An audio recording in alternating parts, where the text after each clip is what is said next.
गौतमपुर गांव में शिवलाल और उर्मिला रहते थे। शिवलाल एक खेतीहर था।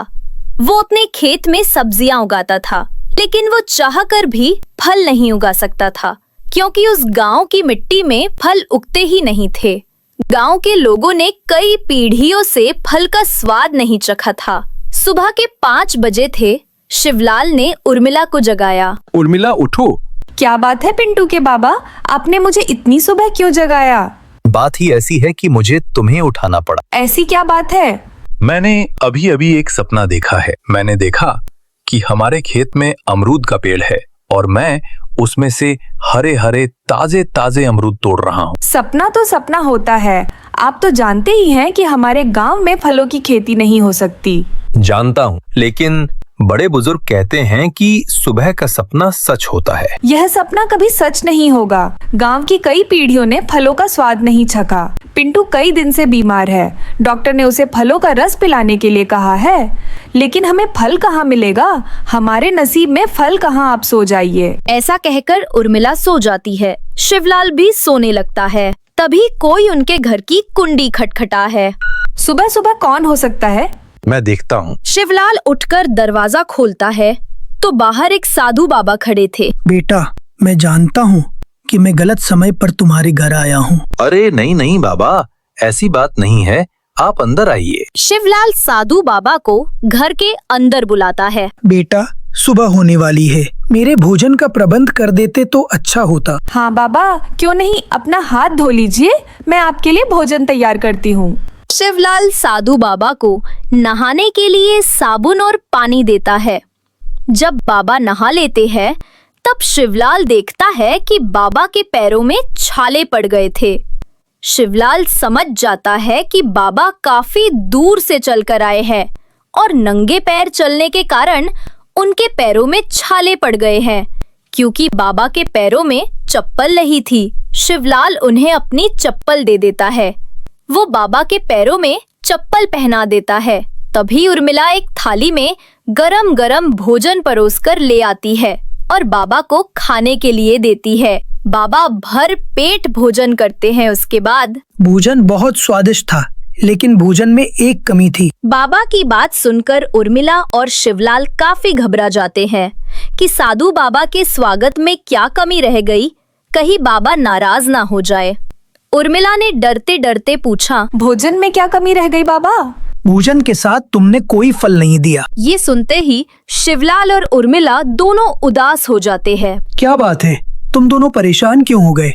अगर घर में फल नहीं है तो कोई बात नहीं। बाबा, हमारे घर में तो क्या पूरे गांव में ही फल नहीं है फल खाने के लिए, तो हमारे पुरखे भी तरस तरस कर चले गए। क्या मतलब? मतलब ये है कि हमारे गांव में कई वर्षों से कोई फल नहीं उगता। यहाँ की मिट्टी में फल के बीज बोने पर उनसे कोई पौधा निकलता ही नहीं।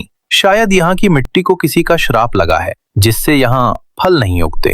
गांव के लोग फल खाए बिना काफी बीमार रहने लगे हैं और जल्दी बूढ़े हो जाते हैं। हमारा बेटा पिंटू काफी दिनों से बीमार है।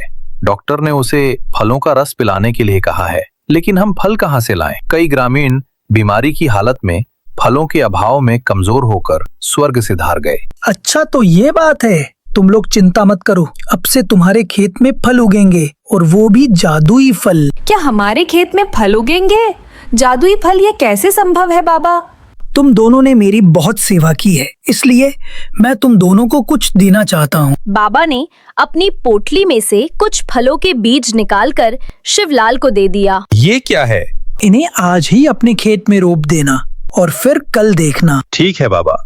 इसके बाद बाबा वहाँ से चले जाते हैं। शिवलाल और उर्मिला भी खा पीकर खेत पर जाते हैं, जहाँ उन्होंने सब्जियों की फसल उगाई हुई थी। पहले सब्जियों की फसल काट लेता हूँ, उसके बाद इन बीजों को लगाऊंगा। उर्मिला और शिवलाल दोनों मिलकर सब्जियों की फसल काट लेते हैं।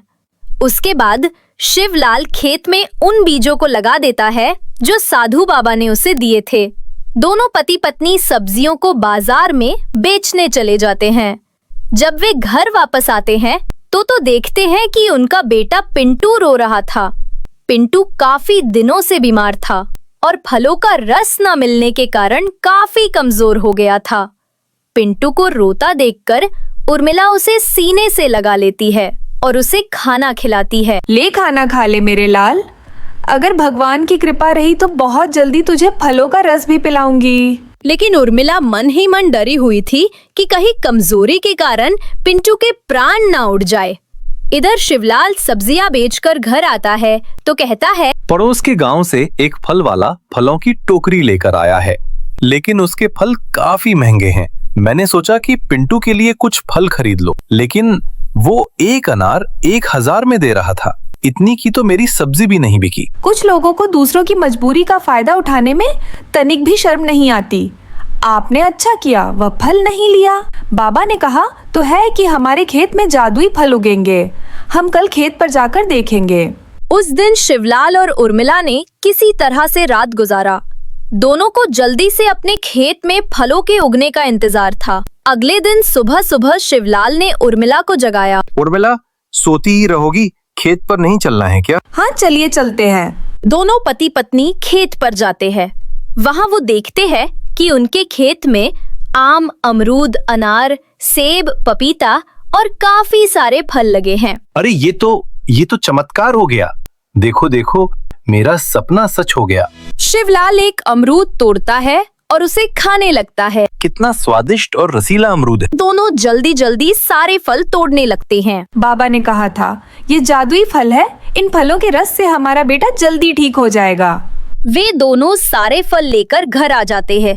उर्मिला जल्दी से अनार का रस निकालकर पिंटू को पिलाती है, जिसे पीते ही पिंटू पूरी तरह से ठीक हो जाता है। अपने बेटे को स्वस्थ देखकर दोनों बहुत खुश हो जाते हैं। ये तो सचमुच में जादुई फल है।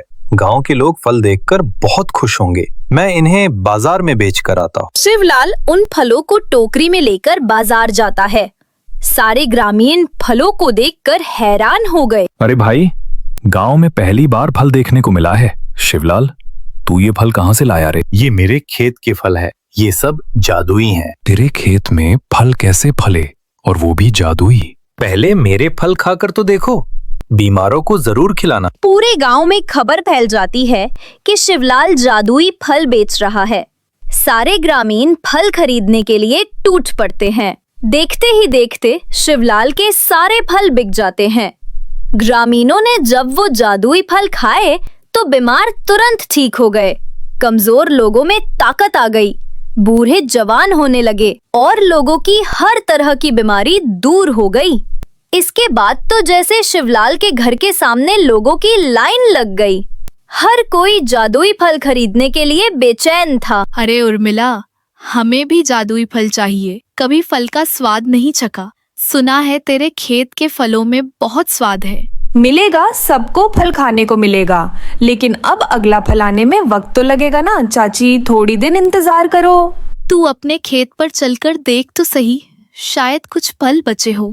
तुम मानती नहीं हो चाची, तो चलो, चलकर अपनी आंखों से देख लो। शिवलाल और उर्मिला उस महिला को लेकर अपने खेत पर जाते हैं तो देखते हैं कि उनका खेत जादुई फलों से भरा हुआ था। ये देखकर तीनों चौंक जाते हैं।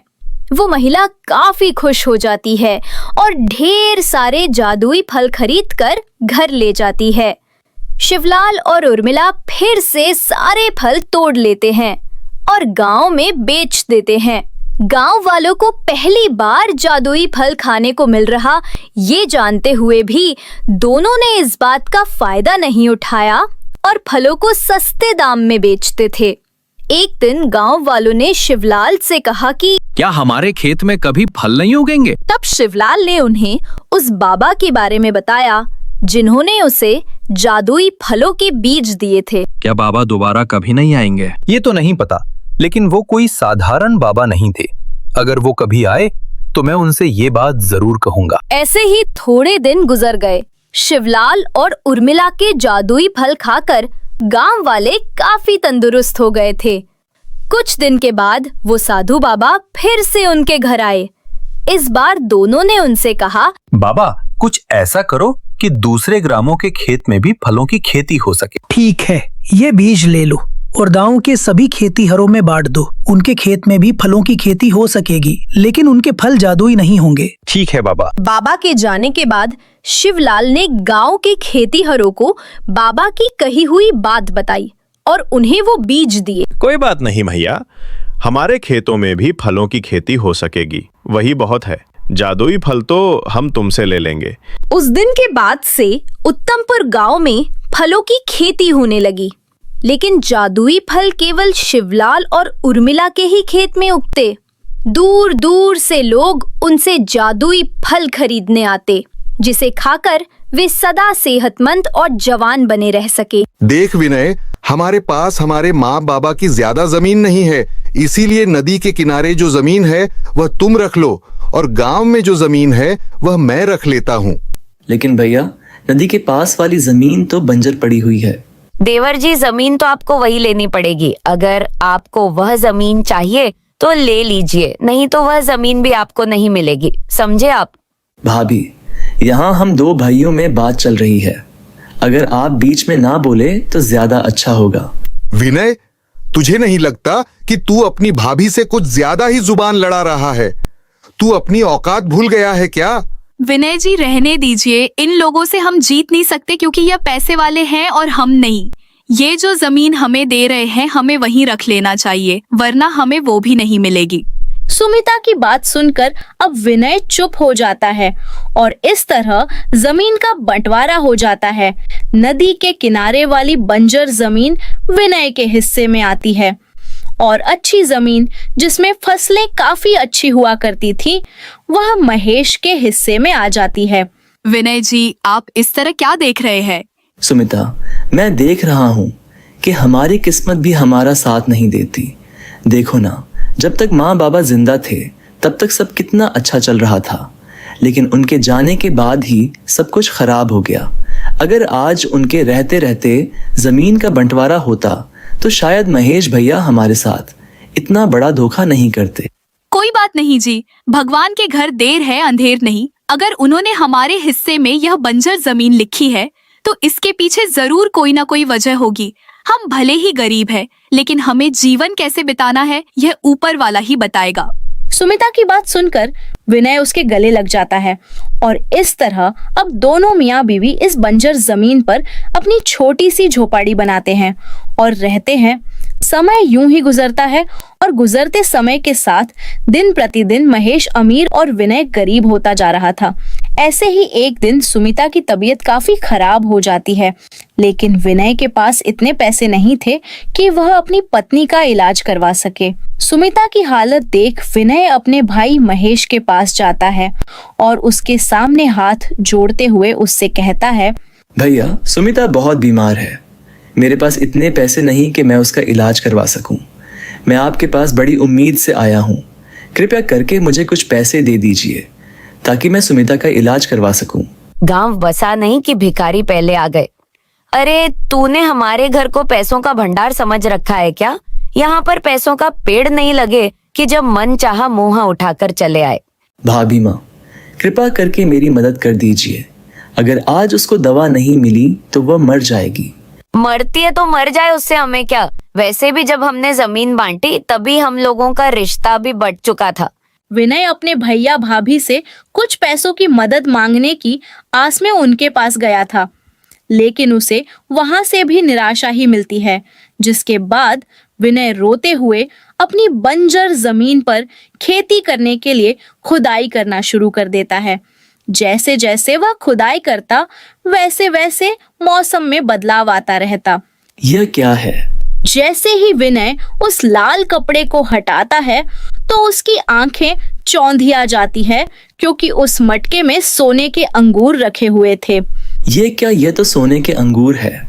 विनय अब जैसे ही उन सोने के अंगूर को बाहर निकालता है कि तभी देखता है कि उस सोने के अंगूर के नीचे एक अंगूर और रखा है, जो एक मामूली अंगूर के साइज का नहीं बल्कि उससे बड़ा अंगूर था, जिसका रंग नीला था।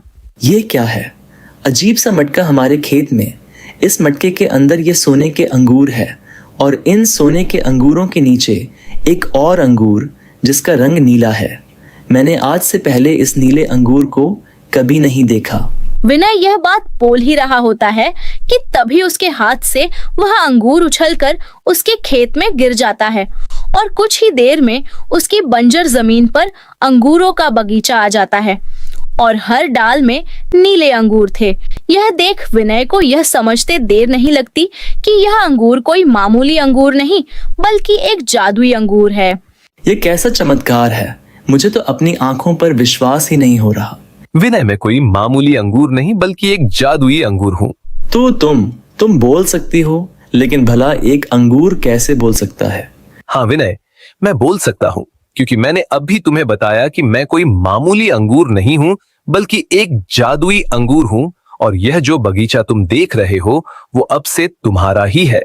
लोगों को यह जगह देखने में बंजर लगती थी जिस कारण लोग इस जमीन को कभी नहीं खरीदते थे, लेकिन तुम्हारे पिता ने इस जमीन को खरीदा पर वो भी इस जमीन की सच्चाई से वाकिफ रह गए।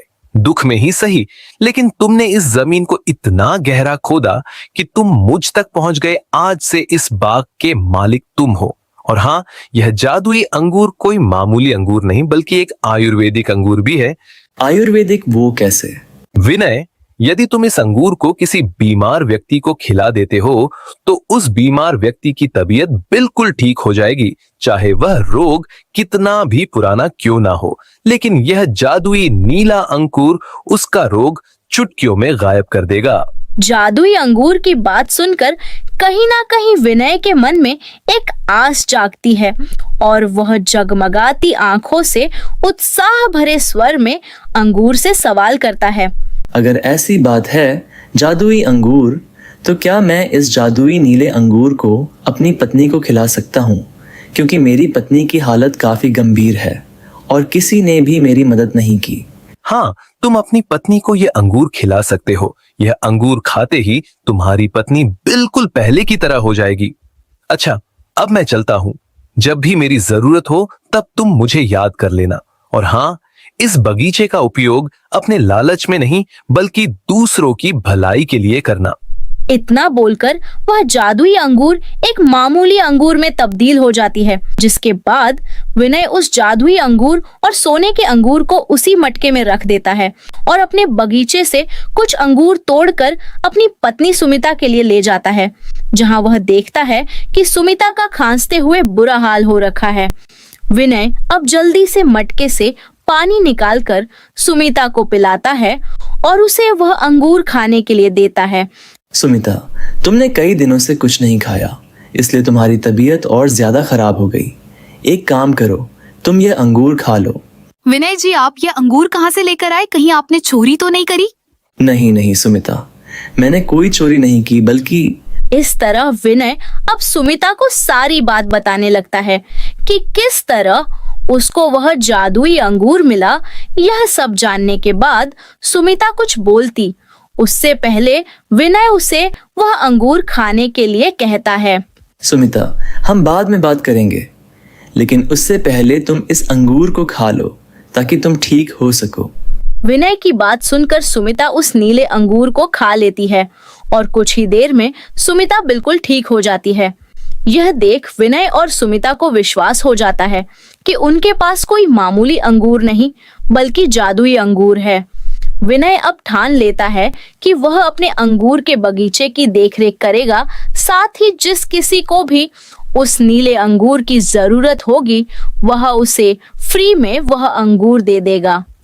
समय बीतता है और समय के साथ साथ वह ऐसा ही करता है। विनय जी, दूसरों की मदद कर कितना अच्छा लग रहा है ना? सच कहते हैं लोग कि दूसरों की भलाई करने से हमारा भला होता है। लोगों का तो पता नहीं, लेकिन सुमिता, तुमने मुझे वो हिम्मत दी जो शायद मुझे आज तक किसी ने नहीं दी। तुमने कहा था कि भगवान के घर देर है, अंधेर नहीं। वह एक रास्ता बंद करते हैं तो दूसरा रास्ता खोल देते हैं, और देखो, सच में उन्होंने हमें एक नया रास्ता दिखाया है। इस तरह विनय और सुमिता अब आए दिन लोगों की मदद किया करते और बदले में लोग उन्हें उनकी कीमत अदा करके जाते। अब उनके जादुई अंगूर की खबर पूरे गांव में फैल चुकी थी। यह खबर विनय के भाई महेश तक भी पहुंचती है। हमसे तो बहुत बड़ी भूल हो गई कि हमने वह बंजर जमीन विनय को दे दी। काश वह जमीन हमने विनय को ना दी होती तो आज हम उस जमीन पर राज कर रहे होते। वह जादुई अंगूर विनय के नहीं बल्कि हमारे हाथ लगती। भाग्यवान, वह जमीन विनय के हिस्से में देने का मेरा नहीं बल्कि तुम्हारा फैसला था। मैं भी बड़ा मूर्ख किस्म का इंसान था, ना जाने क्यों मैं तुम्हारी बातों में आ गया। महेश और प्यारी आपस में बात कर ही रहे होते हैं कि तभी उनका इकलौता बेटा पिंटू पेट के दर्द से तड़पता हुआ उनके पास आता है। माँ, पापा, मेरे पेट में बहुत दर्द हो रहा है। ऐसा लग रहा है अब मैं बचूंगा नहीं। पिंटू, ये तू कैसी बात कर रहा है? अरे तेरी उम्र ही क्या हुई है जो इस तरह की बात कर रहा है? माँ, मैं सही कह रहा हूँ, मेरे पेट में बहुत दर्द हो रहा है। पिंटू यह बात बोल ही रहा होता है कि तभी पिंटू को उल्टियां होने लगती है और अपने बेटे की इतनी गंभीर हालत देख प्यारी और महेश को विनय के अंगूर के बारे में याद आता है और वह अपने बेटे के लिए दौड़ते हुए विनय के पास जाते हैं और उसके पैर में गिरकर गिड़गिड़ाते हुए कहते हैं, मेरे छोटे भाई, मुझे माफ कर देना। मैंने ना जाने तुझ पर कितने जुल्म किए। मैंने तुझे खुद से दूर इसलिए किया क्योंकि मैं नहीं चाहता था कि माँ बाबा के जमीन में तेरा कोई हिस्सा हो। लेकिन देख, मुझे मेरे किए का फल। सोनपुर नाम के एक गांव में मिंटू अपने माता पिता के साथ रहता था। उसके पिता एक गरीब किसान थे। वह खेत की एक छोटी सी जमीन पर फसल उगाकर उसी से अपना घर चलाया करते थे। वे लोग बहुत ही गरीब थे, इसलिए कभी कभी उन्हें कुछ दिन सादा भात खाकर भी काम चलाना पड़ता था। माँ, मुझे बहुत भूख लगी है, मुझे खाना दे दो। बेटा, खाने में तो बस आज यह सादा भात बना है। कुछ दिनों से सब्जियां बेचकर तेरे पिताजी की अच्छी कमाई नहीं हो रही, इसलिए घर में खाने को और कुछ भी नहीं है। कोई बात नहीं माँ, तुम मुझे सादा भात ही दे दो। मिंटू देखता है कि पतीले के सारे चावल उसकी माँ उसकी थाली में डाल रही है। उन्होंने अपने खाने के लिए थोड़े से भी चावल नहीं बचाए, तो वह समझ गया कि घर में खाने के लिए सिर्फ इतने ही चावल है। अरे मुझे इतने सारे चावल मत दो माँ, मुझे इतनी भूख नहीं लगी है। तुम मुझे इसमें से आधे चावल ही दो, वरना फिर मेरा पेट दर्द करेगा। अरे लेकिन अभी तो तू कह रहा था तुझे बहुत जोर से भूख लगी है, तो फिर अब क्या हो गया? हाँ, तो इतनी ही भूख लगी है कि इसमें से आधे चावल खा पाऊं। इतने सारे चावल मैं नहीं खा पाऊंगा। इसमें से आधे चावल तुम खा लो, नहीं तो ये खराब हो जाएंगे। अच्छा ठीक है। मिंटू बहाना बनाकर अपनी माँ को भी आधे चावल खिला देता है, लेकिन इतने से चावलों से उन दोनों का ही पेट नहीं भरता। तभी घर के बाहर मिंटू के दोस्त उसे खेलने के लिए बुलाने आते हैं। अरे पप्पू, अरे जल्दी से बाहर निकल, चल नदी के किनारे खेलने चलते हैं दोस्त। माँ, मेरे दोस्त आ गए हैं, अब मैं खेलने जा रहा हूँ। ठीक है, लेकिन अंधेरा होने से पहले घर आ जाना। ठीक है माँ। मिंटू अपने दोस्तों के साथ खेलने चला जाता है। तभी खेलते खेलते वह सभी बच्चे बहुत थक जाते हैं। यार, मुझसे तो अब और नहीं खेला जा रहा, मैं तो बहुत थक गया हूँ। मेरा मन कर रहा है कि घर चला जाऊं। हाँ, मेरा भी मन घर जाने को कर रहा है। चलो सब घर चलते हैं। नहीं यार, अभी मैं इतना थक चुका हूं कि चल नहीं सकता। मैं यहाँ थोड़ी देर और बैठ जाता हूँ, उसके बाद घर जाऊंगा। तो फिर तू यहाँ पर बैठकर आराम कर, हम दोनों घर जाते हैं। ठीक है। मिंटू वहीं पर लीची के पेड़ के नीचे जाकर बैठ जाता है। इस पेड़ के ऊपर कितनी सारी स्वादिष्ट लीची लगी हुई है, लेकिन यह पेड़ तो बहुत ऊंचा है। मैं चाहकर भी इस पेड़ से इन लीची को नहीं तोड़ सकता। आज दिन में मैंने बस थोड़ा सा भात खाया था, मुझे बहुत जोर से भूख लग रही है। कितना अच्छा होता अगर यह लीची मुझे अपनी कुछ लीची खाने के लिए दे देता। मिंटू के इतना कहते ही पेड़ से कुछ लीचियां टूटकर मिंटू के पास आकर गिरती है, तो वह हैरान रह जाता है। अरे वाह, मैंने इस पेड़ से लीचियां मांगी तो उसने तुरंत ही लीचियां खाने को दे दी। एक बार और कोशिश करता हूं। लीची के पेड़, मैं तो इन लीची को खाकर अपना पेट भर लूंगा, लेकिन मेरे घर पर माँ और पिताजी भूखे हैं। क्या तुम उनके लिए मुझे कुछ लीचियां दे सकते हो? मिंटू के इतना कहते ही टोकरी के अंदर रखी हुई बहुत सारी लीचियां उसके सामने आ जाती है। इसका मतलब यह मेरा भ्रम नहीं है, यह लीची का पेड़ सचमुच में कोई जादुई पेड़ है। तुमने ठीक पहचाना मिंटू, मैं जादुई लीची का पेड़ हूँ। जो भी नेक दिल इंसान मेरे पास आकर मुझसे कोई भी मदद मांगता है, मैं उसकी मदद जरूर करता हूँ। तुम मेरी एक और मदद कर सकते हो। हाँ हाँ कहो, तुम्हें मेरी क्या मदद चाहिए? कुछ दिनों से मेरे पिताजी का काम बिल्कुल भी अच्छा नहीं चल रहा। हमारा एक छोटा सा खेत है, पिताजी उसी खेत में उगी सब्जियां बाजार में बेचते हैं, लेकिन कुछ दिनों से हमारे खेत में सब्जियां ठीक से उग नहीं रही हैं, जिस वजह से घर में पैसों की बहुत परेशानी हो गई है। क्या तुम अपने जादू से हमारे खेत की फसल ठीक कर सकते हो? हमारे खेत में बहुत अच्छी फसल उगे, ऐसा करो ताकि हमारे घर में पैसों की परेशानी खत्म हो जाए। ठीक है मिंटू, तुम आज रात अपने खेत में जाकर खुद पानी देना, कल सुबह तक तुम्हारे खेत की फसल बिल्कुल हरी भरी हो जाएगी। ठीक है जादुई लीची के पेड़, मैं ऐसा ही करूंगा। अब अंधेरा होने वाला है, मुझे अपने घर जाना होगा, वरना मेरी माँ चिंता करेंगी। मिंटू अपने घर आकर अपनी माँ को जादुई लीची के पेड़ के बारे में सारी बात बताता है। अच्छा, यह सब कहानियां बनाने कहाँ से सीखी तूने? मुझे अच्छी तरह पता है। घर आने में तुझे देरी हो गई और मैं तुझे डांटू ना, इसलिए मुझे यह कहानी बनाकर सुना रहा है। दिन पर दिन बहुत चालाक होता जा रहा है तू। मैं कोई कहानी नहीं बना रहा, मैं बिल्कुल सच कह रहा हूं। मैंने जादुई लीची के पेड़ से हमारा खेत ठीक करने के लिए कहा, तो उसने मुझसे कहा है कि मुझे आज रात खेत में पानी देना होगा, तो सुबह तक हमारा खेत बिल्कुल ठीक हो जाएगा। अच्छा ठीक है, नहीं डांट रही तुझे। अब यह कहानी सुनाना बंद कर, यह लीची खा और सो हो जा। तुम मेरी बात पर भरोसा क्यों नहीं कर रही?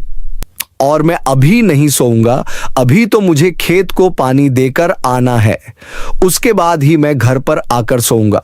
इतना कहकर मिंटू अपने खेतों को पानी देने चला जाता है। खेत को पानी देकर वह वापस अपने घर आकर सो जाता है। आज इसे क्या हो गया जो इतनी रात को खेत में पानी देकर आया है? आज खेलकर देर से घर आया था, तो मुझे कह रहा था कि वहाँ पर मुझे जादुई लीची का पेड़ मिला, जिसने मुझे कहा कि अगर मैं अपने खेतों में आज रात को पानी दूंगा तो सुबह तक हमारा खेत बिल्कुल हरा भरा हो जाएगा। चलो कोई बात नहीं, इस बहाने कम से कम ये खेतों में पानी डालने तो गया। सभी लोग सो जाते हैं। मिंटू सुबह उठते ही चप्पल पहनकर खेत में जाने लगता है। तभी उसकी माँ उसे टोकते हुए कहती है, अरे ओ साहब जी, सुबह सुबह कहाँ चल दिए? कम से कम अपना मुंह तो धो लो।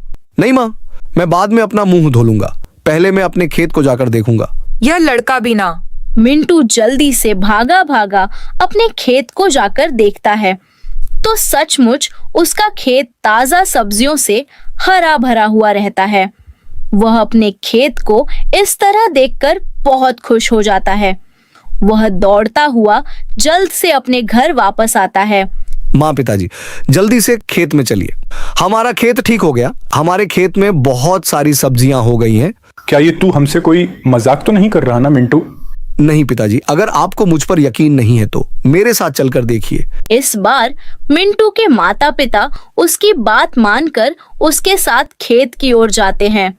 जब वह अपने हरे भरे खेत को देखते हैं तो उन्हें भी अपनी आंखों पर यकीन नहीं होता। अनीता, हमारा खेत तो सचमुच बिल्कुल हरा भरा हो गया। हाँ जी, इसका मतलब कल रात को ये बिल्कुल सच कह रहा था। हाँ माँ, उस जादुई लीची के पेड़ ने तो कमाल कर दिया। मैं आज इन ताजा सब्जियों में से जादुई लीची के पेड़ के लिए अच्छी सी सब्जी बनाऊंगी।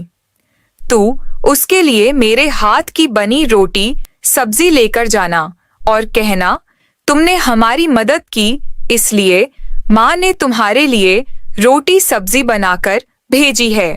ठीक है माँ, मैं ले जाऊंगा। मिंटू के पिताजी खेत से सब्जियां तोड़कर बाजार में सब्जियां बेचने चले जाते हैं और मिंटू की माँ जादुई लीची के पेड़ के लिए सब्जी और रोटी बनाकर तैयार करती है। मिंटू उन्हें लेकर जादुई लीची के पेड़ के पास जाता है। जादुई लीची के पेड़, मैं तुम्हारा धन्यवाद करने आया हूँ। तुमने कल कहा था ना कि अपने खेत को जाकर पानी देना, तो सुबह तक तुम्हारा खेत बिल्कुल ठीक हो जाएगा। मैंने बिल्कुल वैसा ही किया। तुम्हारे जादू से अब हमारा खेत बिल्कुल ठीक हो गया। ये तो बहुत अच्छी बात है चिंटू, मैं तुम्हारे लिए बहुत खुश हूँ। ये सब तो तुम्हारी ही मदद से हुआ है। तुम्हें पता है आज मेरी माँ ने तुम्हारे लिए रोटी सब्जी बनाकर भेजी है। उन्होंने बहुत प्यार से तुम्हारे लिए खाना बनाया है। तुम इसे खाओगे ना? मिंटू की यह बात सुनकर जादुई लीची की आंखों में आंसू आ जाते हैं। अरे तुम्हें क्या हुआ? तुम इस तरह से रो क्यों रहे हो? अगर तुम्हें खाना पसंद नहीं आया तो कोई बात नहीं, लेकिन कम से कम तुम रो मत। नहीं मिंटू, दरअसल तुम्हारी माँ ने मेरे लिए खाना बनाकर भेजा, इसीलिए मैं भावुक हो गया। आज तक मैंने न जाने कितने जरूरतमंद लोगों की मदद की, लेकिन उनमें से कोई भी कभी मेरा धन्यवाद करने के लिए नहीं आया। मगर तुम्हारी माँ ने मेरे लिए अपने हाथों से खाना बनाकर भेजा। उनका इतना प्यार देखकर मेरी आंखें भर आई हैं। तुम्हें पता है, जब मैं जादुई फलों की दुनिया में रहता था, तब मेरी माँ भी मुझे अपने हाथों से खाना खिलाती थी। लेकिन जब मैं बड़ा हुआ तो मुझे पृथ्वी लोक पर जरूरतमंद लोगों की मदद करने के लिए भेज दिया गया। उस दिन के बाद से मैंने कभी इस तरह से खाना नहीं खाया। तुम्हारी माँ ने मेरे लिए खाना बनाकर जो भेजा है, मुझे अपनी माँ की याद दिलाई है। इससे मुझे मेरी माँ की याद आ गई है। मुझे तुम्हारी यह बात सुनकर बहुत दुख हो रहा है। तो तुम यहाँ पर अकेले रहते हो? तुम्हारा तो यहाँ पर मन भी नहीं लगता होगा ना? हाँ मिंटू, मेरा यहाँ बिल्कुल भी मन नहीं लगता। मैं भी चाहता हूँ कि मेरा परिवार हो। तो फिर तुम हमारे साथ मेरे घर चलो। वहां मैं हर रोज तुम्हारे साथ खेलूंगा और माँ अपने हाथों से खाना बनाकर रोज तुम्हें खिलाएंगे। फिर तुम्हें कभी किसी रामनगर